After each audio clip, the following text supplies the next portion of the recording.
Welcome to What with Evan and Trey. Man, we're so excited to have you guys here tonight. We want you to take some time and invite your friends, blow up the chat with questions that you guys might have or answers to our questions that we're going to answer here just shortly. Today's service is going to look a little bit different, but we're so excited to just be able to have a worship service and be able to just hang out with all of you guys this evening. So without further ado, Evan and I are going to do what we always do. We're going to talk, have some good, solid conversation. We're going to answer a bunch of questions, and we want you guys to feel free to answer in the chat as well. So tune in as we continue. Our very first question, I think, is pretty simple. Is cereal soup? I think that no. Okay. But what makes soup? It's tough because there are cold soups, but I kind of consider a soup to be warm. Okay. Like a hot soup. Mm-hmm. And I think a soup has to have a broth in it. Like a vegetable broth, a chicken broth, a beef broth. It doesn't matter the broth. So what about like potato soup? One. Does that have broth? That usually has like some sort of like chicken base or chicken stock. That's my least favorite something soup like is that. Potato soup. Me too. I don't like potato soup. Or wait, potato? Yeah.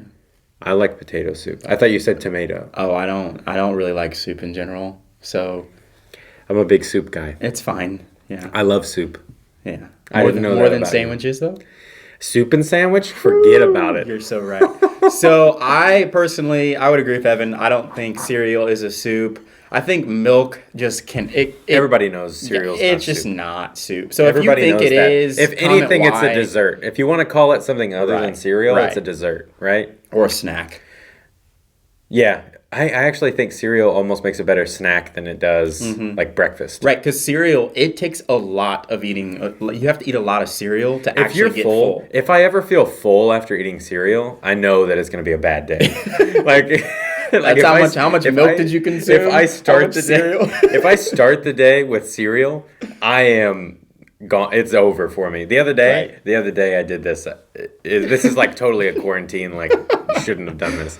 So I ate my cereal, and with the leftover Cinnamon Toast Crunch milk, oh gosh, I made iced coffee and poured that milk in the iced coffee.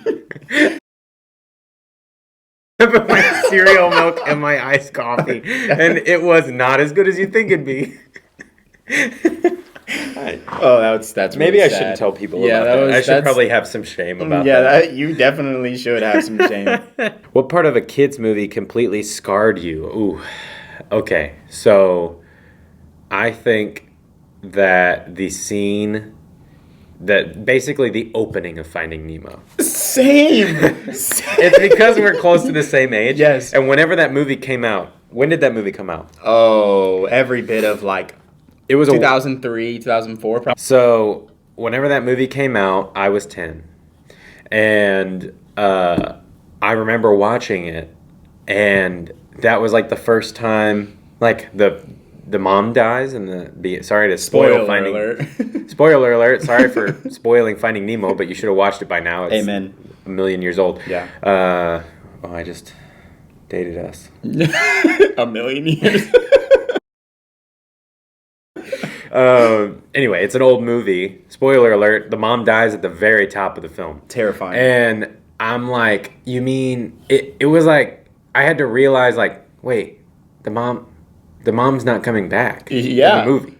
I was like, maybe the mom will come back. Like as a kid, I remember thinking that. Right. And then like 20 minutes goes by and I'm like, she just goes missing for a while. I think the mom's not coming back. Right.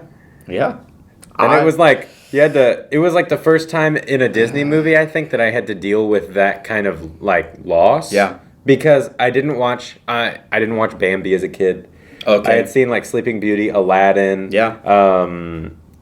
Peter Pan, like Great Mouse Detective, stuff like that. Yeah, nothing which they're serious, and some of them are kind of dark, like Anastasia, like pretty dark. Yeah. But it hadn't been like a main character just go like out of the movie at in the first 10 minutes. Right.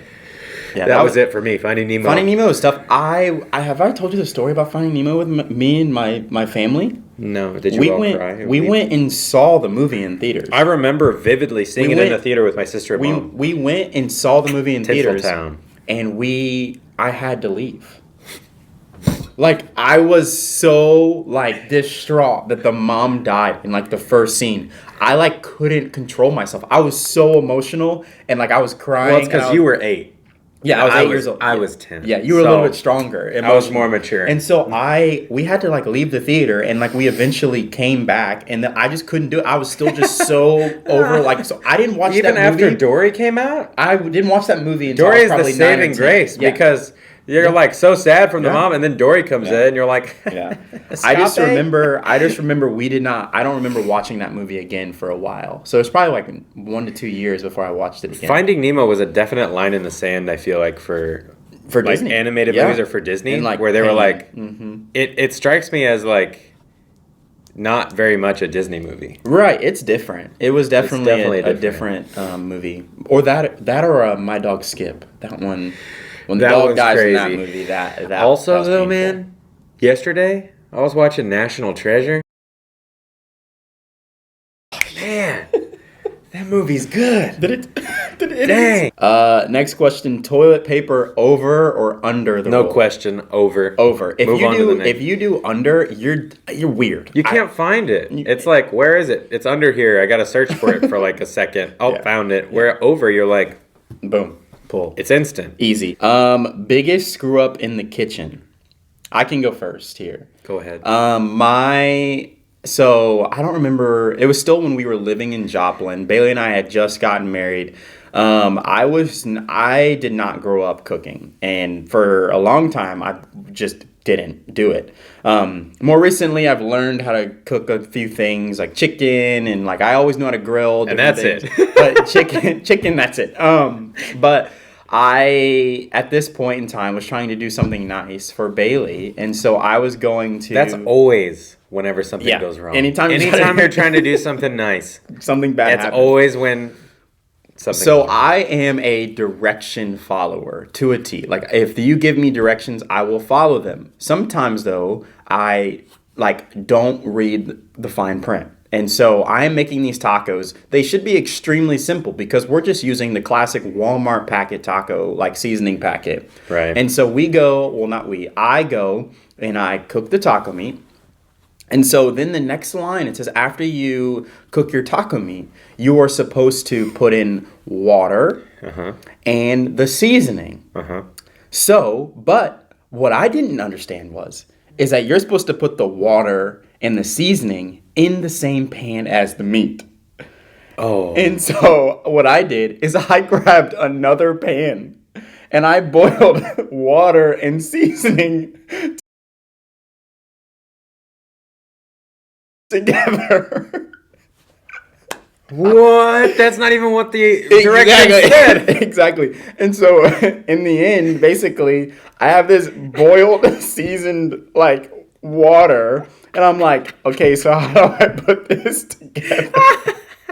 And I go to, like, put it, and it's just disgusting. And I'm like, Bailey, like, I did something wrong. And she couldn't help but to laugh at me. You had like 1,000 pots on the stove, just like boiling water and everything separate. It was such a massive fail, but That's really funny. that was a pretty good one for me. So I have 2 things where I was trying to do something nice. Carly's at work. I am going to make chili, which, is not a very like... It's not too difficult. It's just a very functional meal, Easy. So I'm making the whole chili. I'm feeling absolutely great about it. Like I put it all together. And it's not that I don't make food or chili. I've made this like 1,000 times. I've made a bunch of chili. I'm just going through, feeling great about the chili. Haven't had chili in a long time. Very excited. And so I am scrolling through like my seasonings, my Lazy Susan in my cabinet. I'm like, this is a seasoning I need. Here's a seasoning I need. Putting them in. And then I go, okay, cumin, grab that. And I pour the like cumin in, everything, and I'm like, awesome, I'm gonna stir this up and like it's gonna cook for a while and be great. So I start stirring it and I smell like I do like a can you guys hear that? I did a and I smell cinnamon. Oh no. And I'm like, cinnamon? What is the scent of cinnamon doing in my chili? And so then I go closer to to the pot and I give it a, and I smell cinnamon. And I realized that instead of grabbing cumin, I had just seen the C and the M's and grabbed cinnamon. Oh, no. And I put a ton of cinnamon in this no. chili. So I'm like trying to doctor it up. I call my mom. I have a moment of silence, of sadness. And the whole thing that you do whenever you mess up. So then I was like, I'm just going to try to put a bunch of seasoning in this, like thin it out and like disguise it so that Carly maybe doesn't notice. So she gets home. I'm like, hey, why don't you try this chili? And Carly is also brutally honest. She's like, okay. So she grabs a bowl, sits down. She goes, what's that smell? I was like, I don't know what you're talking about. So I'm eating it like this isn't very good. Right. And so she takes a couple of bites. She goes, what's in this? And I was like, what do you mean what's in this? Does it taste weird? What do you think it tastes like? She's like, I don't know. It tastes weird. And I was like, I put cinnamon in it. I accidentally put cinnamon in it. TV show you loved that might be embarrassing. Go for it. I feel like we already kind of get flack for the TV shows. Yeah, I mean, like one particular TV show. Yeah, we get flack for The Bachelor, but it's like whatever. Yeah. But a show that I watched and like loved, and it was a guilty pleasure for sure for a long time. Now it's just fine. Right. Was One Tree Hill. A lot of you guys probably don't know what that show is. Is that the one with the opening song? I don't want to be anything other than what I've been trying to be lately. All I have to do is hang out. Something like that. So great. Such a great. Gavin DeGraw. That was the opening song. Yes. That was a huge song whenever, you know what, never mind. Yeah. I loved One that Tree show. Hill, though, because Carly was watching that. Loved that show. And I was like, what is this show? Yeah. And then I ended up watching most of it with her, and I'm like, what happened to the character that played the basketball? Yeah. Played the basketball. I'm not a... I know. It's okay. For me, I kind of did the same thing with this show. It's Gilmore Girls. Ooh. So I was like, Carly was watching Gilmore Girls, and she's watching a couple episodes. She started it from the beginning. And I was like, I don't like these certain things about the show. Right. You know, and I'm like, this and that. And I didn't understand the show at the time. Yeah, it's a good one. And so as we went on through the show, I mean, I was hooked. Mm-hmm. That show is good. Mm-hmm. That is a good show, everyone. Yeah. And that one guy from This Is Us is also in it as a young man. That is true. Mm-hmm. That is very true. I'll ask the last question. Which, if any, childhood dreams never came true for you? I think the first job I remember ever wanting to have was a cowboy. Okay. A cowboy. And so, I was never really a cowboy. But you have family who was, right? Like, wasn't Yeah, I've had family, like relatives and like distant family that were cowboys. Explain to the people what that means, because a lot of people think of a cowboy in a different light. What do you think a cowboy is? I mean, a cowboy to me is like a typical Western. But like that's not the typical cowboy referring to like where you're from. Right. So like what was a cowboy to you? So like to me, a cowboy is like someone that drives cattle, like kind of lives off the land for periods of time. Yeah. Carries a gun with them, like hunts for their food, like kind of like like lives a rougher, like more simple lifestyle. Like one that's like fair. Like I cook over an open flame. I caught this food, or I brought it with me on this. Like we're gone for like this amount of time, and we have to take cattle from this location to this location. A lot of riding horses. Maybe it was just like riding horses was attractive to me as a kid, and I was like, I want to ride horses and do that. I want to be a cowboy because they're cool. Either that or like I remember a firefighter was in there, but not for very long. Yeah. I've told you this. I think the dream that I had as a kid that I really wanted to do as a kid, I loved Denzel Washington, and so and I also loved what's his name, Chris Tucker, and so I really wanted to be an actor. And so for a long time, I had my neighbor who is actually a videographer now and like does that kind of like work. He used to always like put me in front of a camera, And so I have a whole lot of like terrible like B-roll footage of me as a kid, like just being an actor and like doing scenes from like Rush Hour, movies that we made up. And so for the longest time, probably until I got to middle school or high school, when I really started getting way more into sports, I really thought I was going to become an actor. Like I was going to move out to LA and that's what I was going to do. But obviously that is not how my life turned out, and I'm grateful for it. Maybe one day, who knows? Maybe I'll be an actor one day. Probably not. But yeah, so could you see me being an actor? Sure. I could see you being a cowboy. Yeah, of course. Be pretty cool. What you guys are still pretty young, but what are some of your childhood dreams that didn't come to fruition? Sad, happy, whatever it may be. They're still children. Yeah. Anywho, man, we are so excited that you guys have joined us tonight, and we can't wait for you to just enjoy the rest of today's service. There's not going to be a message, but we would like you to just enjoy some worship with us this evening. There's going to be a couple worship songs, and we want to just spend some time worshiping a God who we can believe in and who we can trust. So we love you guys. Tune in for the next part.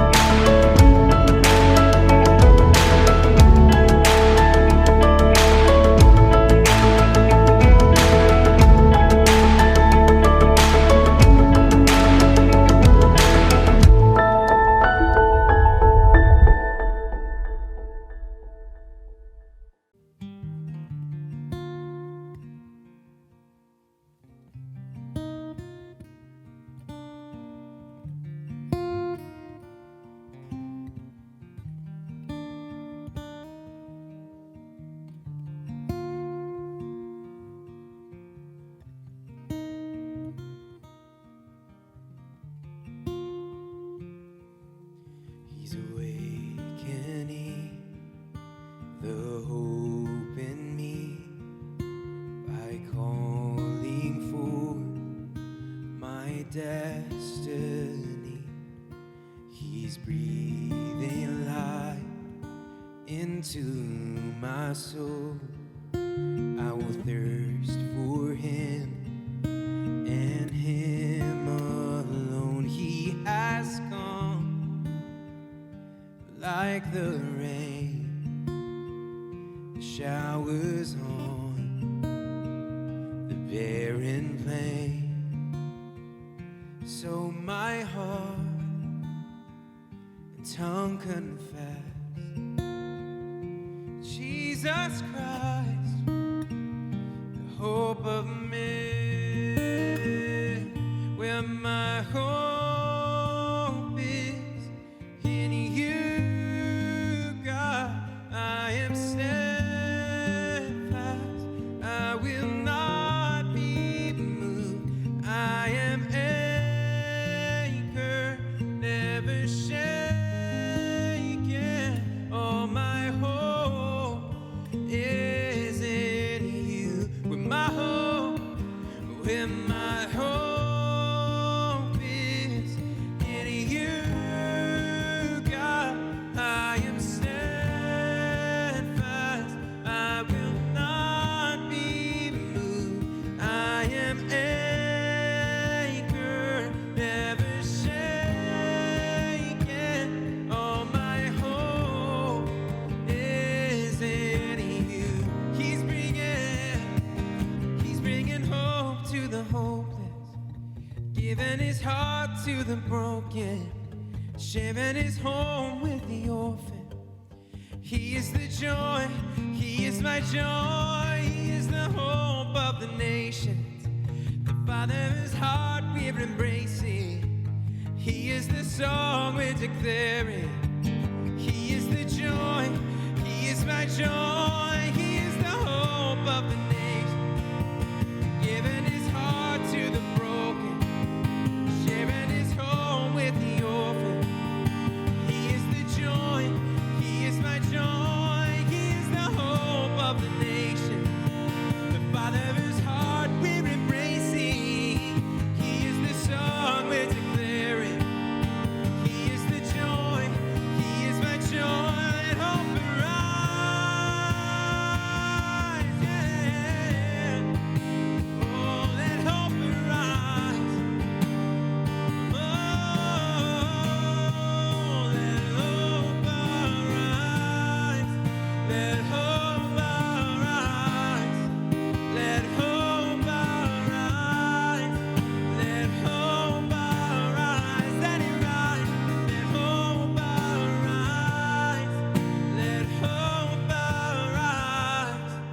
let hope arise, let hope arise.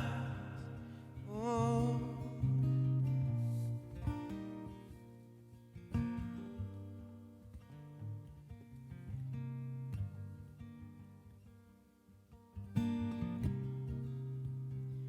When my hope is in you, God, I am steadfast,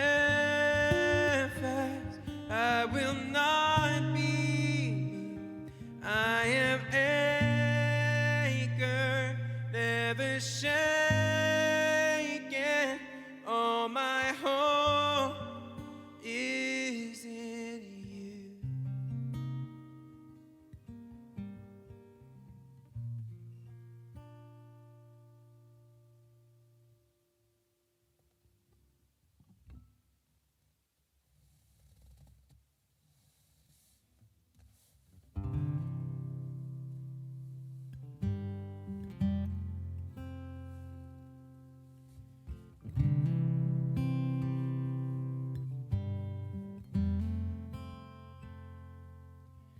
When darkness tries to roll over my bones, when sorrow comes to steal the joy I own,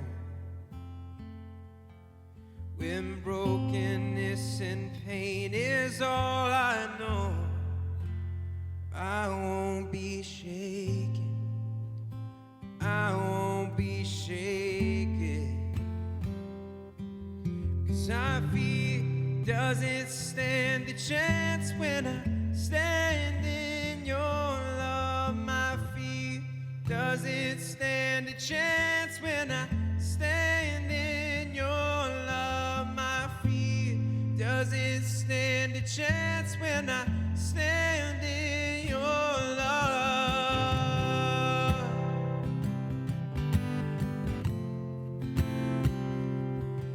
The shame no longer has a place to hide. I am not a captive to the lies. I'm not afraid to leave my past behind, 'cause I won't be shaken, I won't be shaken. Stand a chance when I stand in your love. My fear doesn't stand a chance when I stand in your love. My fear doesn't stand a chance when I stand in your love. Know that I'm standing in your love. Oh.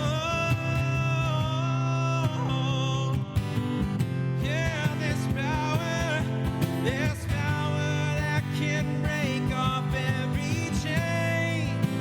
Hold on. There's power that can empty out a grave. There's resurrection power that can save. There's power in your name. There's power in your name. My feet doesn't stand a chance when I stand in your love. My fear doesn't stand a chance when I stand in your love. My fear doesn't stand a chance when I stand in your love. Oh, my fear, yeah, my fear doesn't stand a chance when I stand in your love. My fear doesn't stand a chance when I stand in your love. My fear doesn't stand a chance when I stand in your love. I'm standing in your love. No, no, no, no, no, no.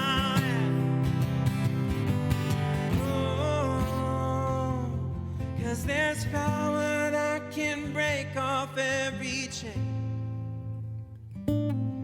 His power that can empty out a grave.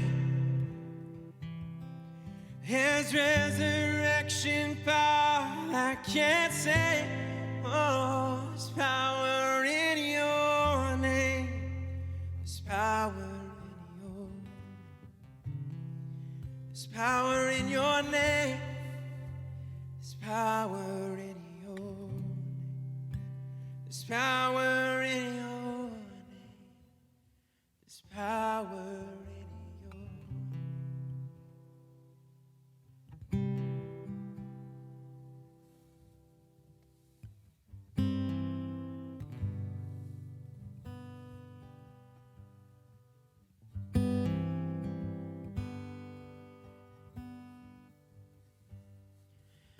I've searched the world, but it couldn't fill me. A man's empty praise, treasures that fade, but never enough. And you came along and put me back together. And every desire is now satisfied here in your love. There's nothing better than you. Oh, there's nothing better than you. Oh, there's nothing. Nothing is better than you. I'm not afraid to show you my weakness, my failures and flaws. Lord, you see them all, and you still call me friend. Yeah. 'Cause the God of the mountain is the God of the valley, and there's not a place your mercy and grace won't find me again. There's nothing better than you. Oh, there's nothing better than you. Oh, there's nothing. Nothing is better than you. Oh, yeah. Oh, there's nothing better than you. Oh, there's nothing better than you. Oh, there's nothing. Nothing is better than you.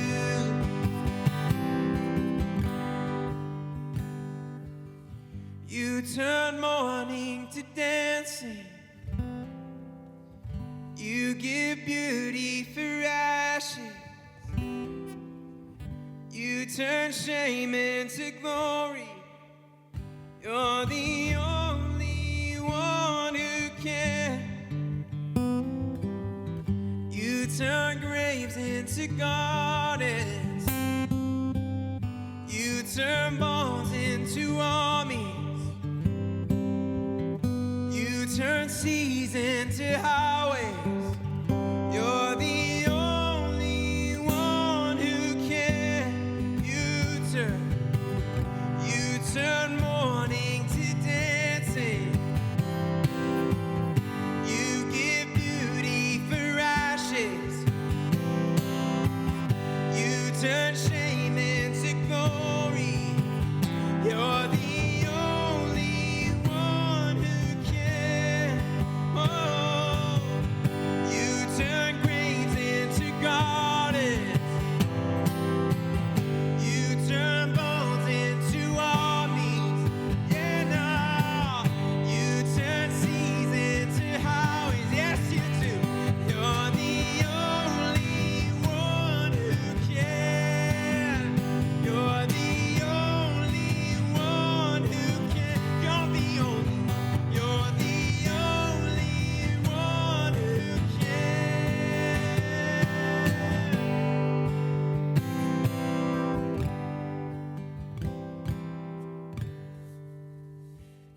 'cause there's nothing better than you. Oh, there's nothing better than you. There's nothing, nothing is better than you. Oh, there's nothing better than you. Oh, there's nothing better than you. Oh, there's nothing,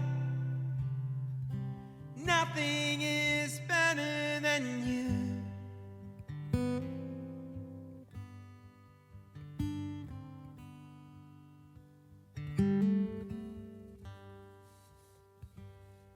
How deep the Father's love for us, how vast beyond all measure, that He should give His only Son to make a wretch His treasure.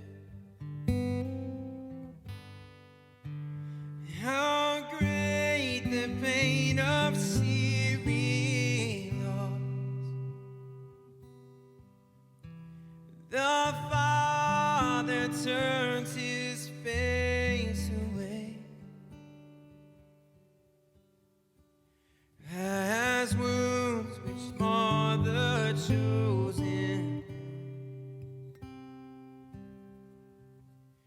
bring many sons to glory. Behold the man upon that cross, my sin upon His shoulder. Ashamed, I hear my mocking voice call out among the scoffers. Here was my sin that held Him there, until He was accomplished.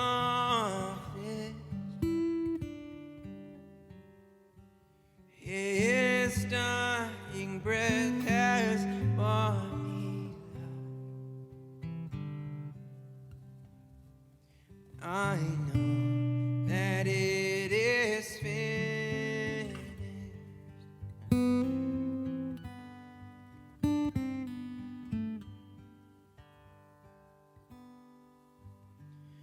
I will not boast in anything,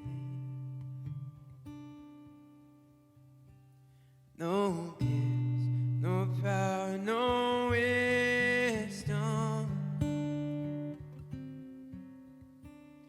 but I will boast in Jesus Christ,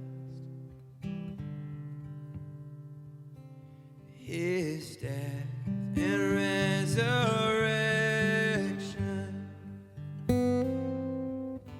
Why should I gain from His reward? I cannot give an answer, but this I know with all my heart. His wounds have paid my ransom, but this I know with all my heart. His wounds have paid my ransom.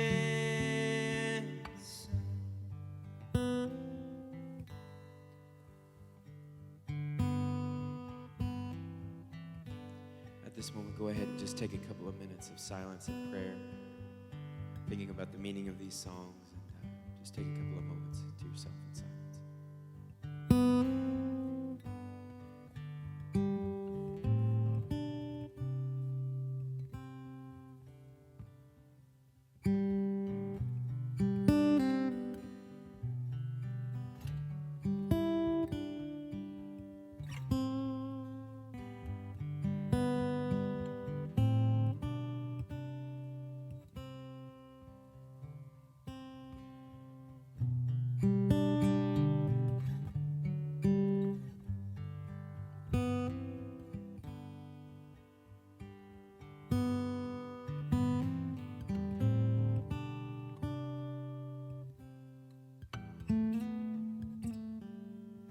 Hey students, we hope that you enjoyed today's service. While it looked a little bit different, we hope that you enjoyed worshiping with us tonight. Man, we are going to be doing these breakaway services for the foreseeable future, so we hope that you will invite a friend and tune in next week as we continue Breakaway online. We love you guys, and we'll see you next week.